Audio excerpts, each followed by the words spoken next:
Okay, so going out for the night, you want your makeup to last, even though it almost never does. You're worried that your base is just gonna slide right off as soon as you start dancing and getting hot and sweaty.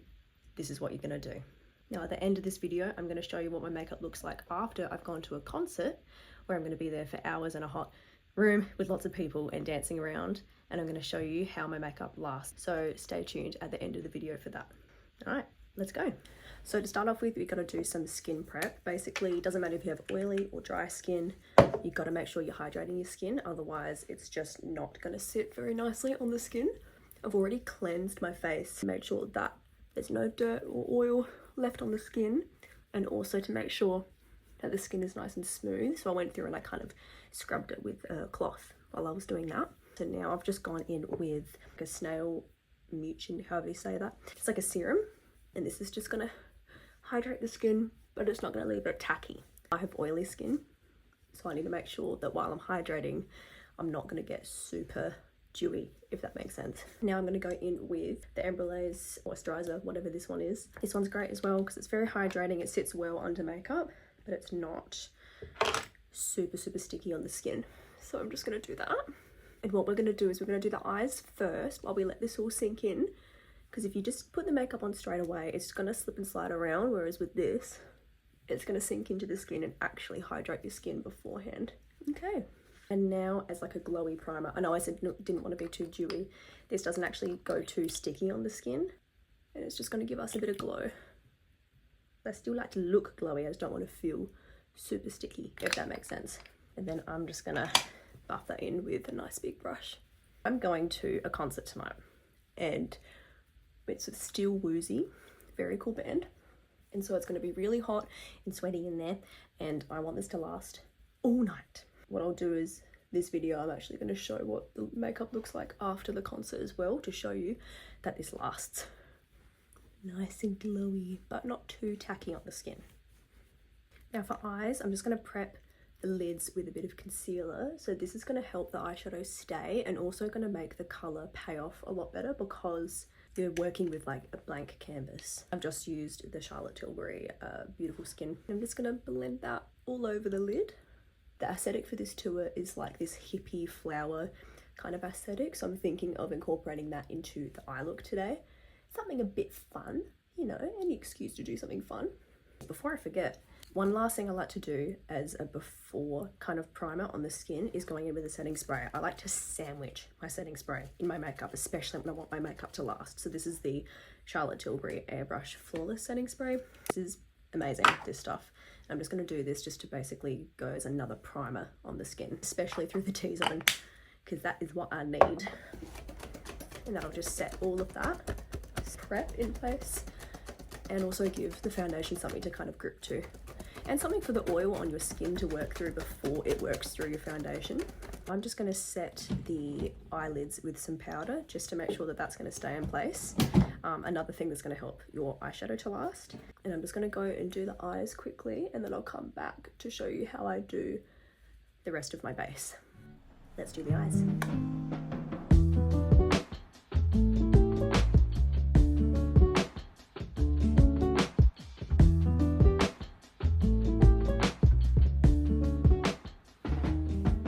What I've done for the eyes, I've kind of got like the blue flowers, all the different colors. Now let's do the base. I'm going to go in with two different foundations. So this is the Inglow AMC foundation in LW100 and the Estee Lauder Double Wear foundation in 1CO. So I'm just going to mix them. I know that they last. I just like the mixture of these two colors. Go for like a medium kind of coverage. I don't want too much today, but I also like to last. So I need to do like a little bit more than just like an everyday kind of look, and chuck those on. I don't like to do too much around the T-zone area just because that's the area, especially the mouth, I'm going to be like screaming tonight at the concert. I don't want it to move too much. If you have like really thick product there, that's kind of when it can move around a bit. And I'm just going to beat the face with a nice big sponge, and I'm really like pressing this, as you can see, pressing this into the skin. And then I like to blend it down the neck a little bit. We're not doing under the eyes just yet. We're just going to save that for concealer. You don't need too much product under there anyway, even if you have discoloration, because we're going to do some color correcting as well today. Work smarter, not harder, guys. So see how you can still see my natural, like my skin underneath, but it's just kind of evened out that skin tone. If you go too thick, the second that you sweat, I feel like it'll just start to look quite cakey. At least that's what happens to me with oily skin, but this is the kind of coverage I like when I want it to last. And then I'm just doing some spot concealing with the NARS Soft Matte Concealer and just doing that just in the areas I need. So my eyes are watering a lot in the inner corners. That area is probably going to separate a little bit. And my advice for that is to just accept your fate. It's not really a lot you can do once your eyes start watering. Try and reapply, but it'll just keep watering. So good luck. Color correcting, I've got a NYX color corrector here. It's like a wax base, and just using the orangey tone underneath the eyes because I've got some like purple tones there. That way, instead of caking on a bunch of concealer, you can be a bit smarter about it. Now I want to do some cream products before I do my powders. So before I even do normal concealer under the eyes, I'm going to go in and do some liquid bronzing, forehead and cheekbones. I'm just using a kind of like a dense-ish brush so you can kind of lay it out and then blend and just keep blending and just tapping, not swiping, because that'll just get rid of that foundation. That's why I like to use a liquid for bronzer, just because I find sometimes with the creams you have to keep blending so much to the point where you just end up removing the product underneath. And then cream blush, I'm just going in, this is like an e.l.f. putty blush. It's just like that pale pink, and that's kind of going to match the nice bright colours I've done with the eyes. Using a fluffy brush and then just applying that to the cheeks. It kind of matches that eyeshadow already. Now we can do that concealer. I just find the blend is so much easier to do it this way. Just a little bit because we've already done the colour correcting.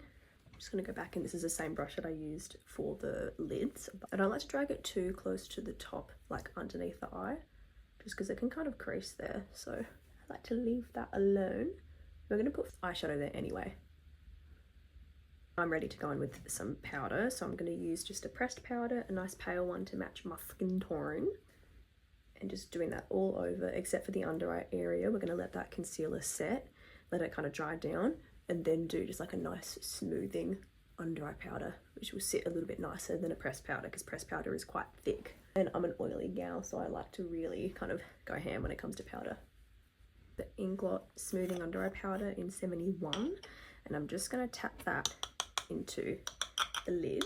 I'm going to buff that in with a powder puff, and just tapping out the under eyes just one last time so there's no creases. And this just creates like a real seamless kind of effect. And smooth. Alright, now contour in the same place that we did before, just with a powder.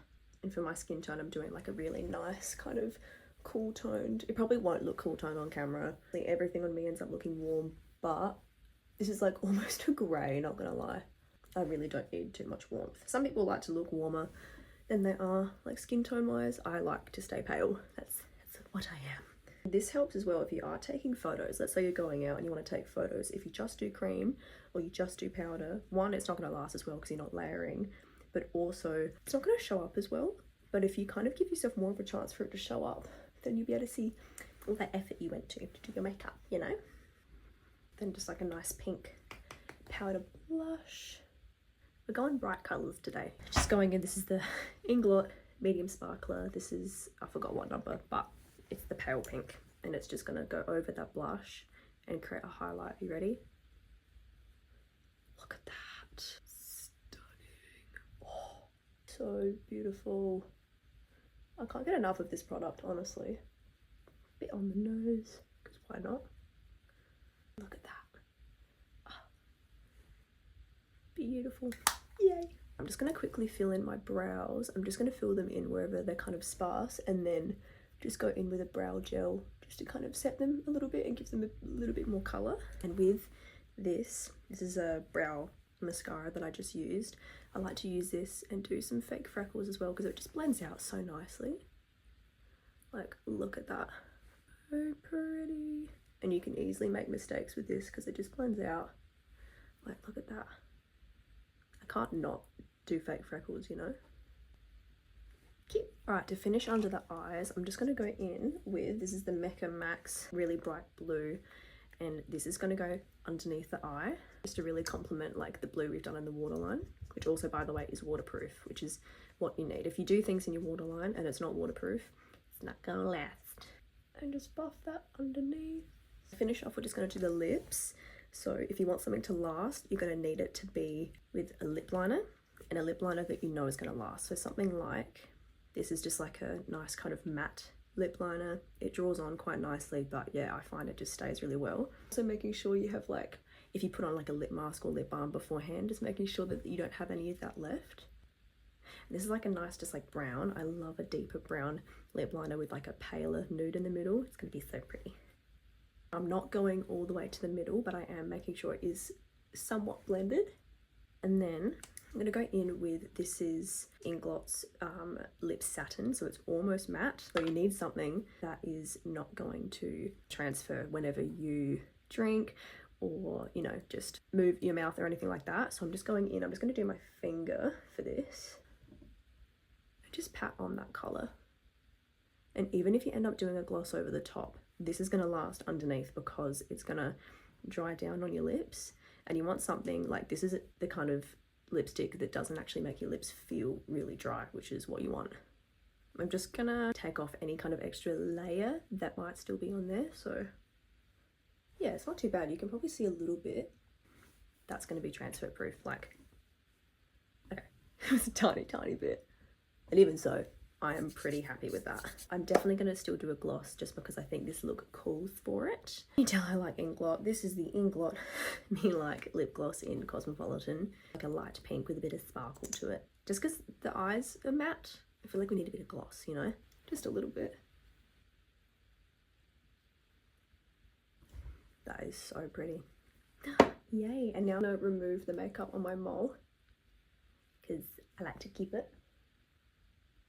One last bit of setting spray, and this is going to really lock it in. This is what I was talking about when I said I'm going to sandwich it in. This is the last step for the makeup. I get through so much of this because I use so much. Now I'm just going to go and finish doing my hair and pick out an outfit, and I'll be back. Okay, so this is the final look. Pretty happy with this. I feel like it feels like it's going to last. I'm just going to show you in a sec what it's going to look like after the concert. So the next clip will be me in about 3-4 hours time when I have just been to a concert, and I'll show you what my makeup looks like.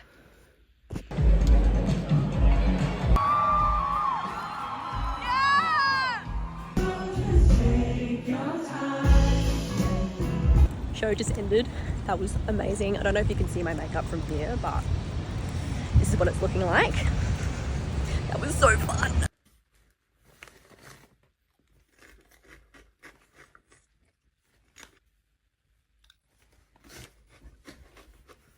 I'm home now.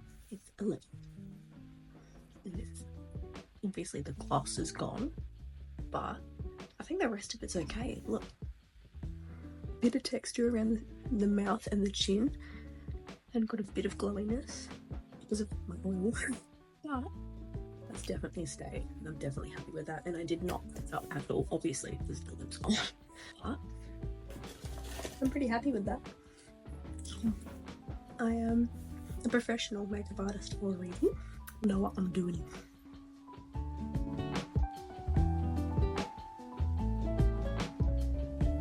Well, thank you for watching. Please let me know if there's any other tutorials that you want me to do, or if you want me to do, I don't know, a hair tutorial or anything like that. But yeah, thank you for watching. See you next time. Bye.